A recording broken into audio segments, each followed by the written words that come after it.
Hi friends, welcome to Bala's kitchen. இன்றைக்கி என்ன செய்ய போகிறோம்? நல்லா மொறு மொறுன்னு உள்ள சாஃப்டாக டேஸ்டியாக சோமாஸ் தாங்க செய்ய போகிறோம். இது பார்த்திங்கன்னா நம்ம கோதுமை வச்சு தான் செய்ய போகிறோம், மைதாவில் செய்யலைங்க. ரொம்ப ஹெல்த்தியான ரெசிபி, ரொம்ப ஈஸியான ரெசிபி. இந்த தீபாவளிக்கு இதே போல் நீங்களும் செய்து ஆசைப்பீங்க. வாங்க அதை எப்படி செய்கிறதுன்னு பார்க்கலாம்.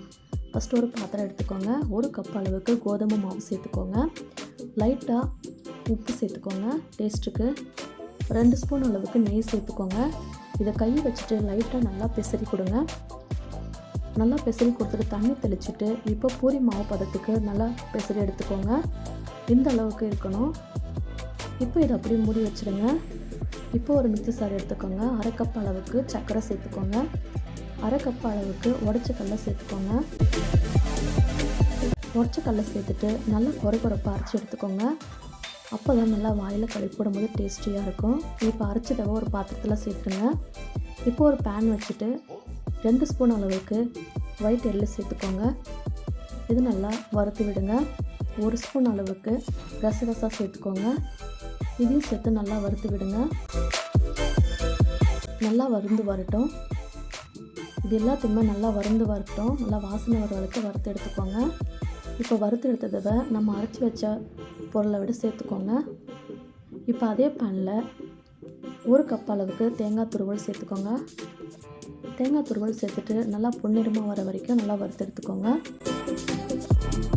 இது இப்படி செய்தீங்கன்னாக்கா, வறுத்து செய்தீங்கன்னா 1 வாரத்துக்கு வரைக்கும் கெட்டு போகாதுங்க. நல்லா டேஸ்டியாக இருக்கும். வெளியில் வச்சு சாப்பிடலாம். இந்த அளவுக்கு நல்லா வறுத்து எடுத்துகிட்டு நம்ம அரைச்சி வச்ச விலவை சேர்த்துருங்க. இப்போ இதில் வாசனைக்கு கொஞ்சம் ஏலக்காய் பொடி சேர்த்துட்டு நல்லா மிக்ஸ் பண்ணி கொடுங்க.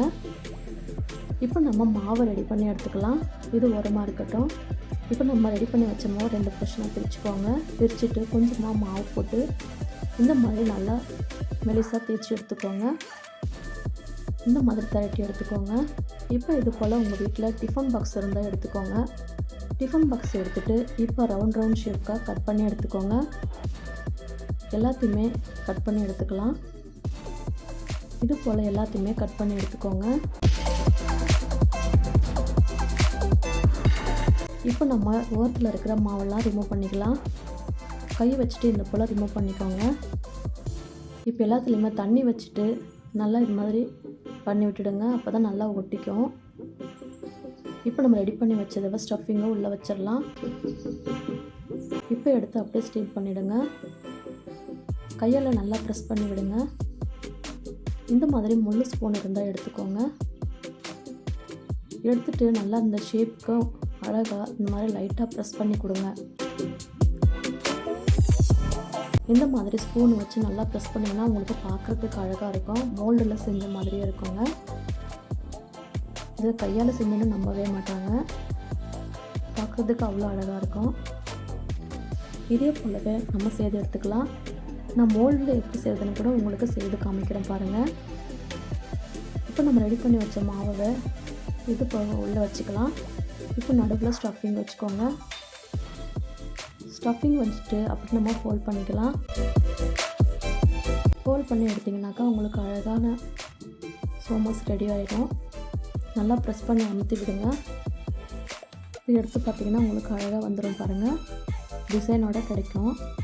இதே போல நம்ம எல்லாத்தையுமே செய்து எடுத்துக்கலாம்.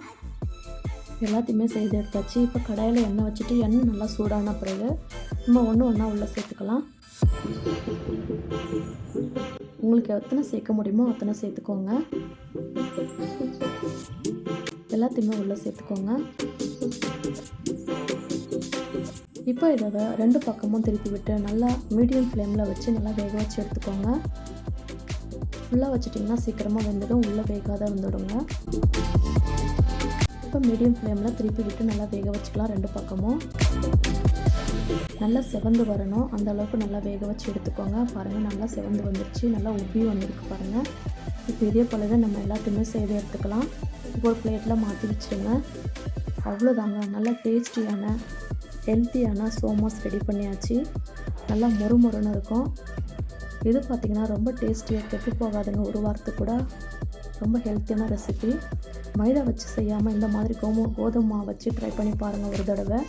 ரொம்ப டேஸ்டியாக இருக்கும். இதே போல் நீங்களும் உங்கள் வீட்டில் செய்து பார்த்துட்டு எப்படி இருந்துச்சுன்னு உங்கள் ஃபீட்பேக்கை மறக்காமல் கமெண்ட்டில் ஷேர் பண்ணுங்கள். கண்டிப்பாக இந்த தீபாவளிக்கு ட்ரை பண்ணி பாருங்கள். தேங்க்யூ.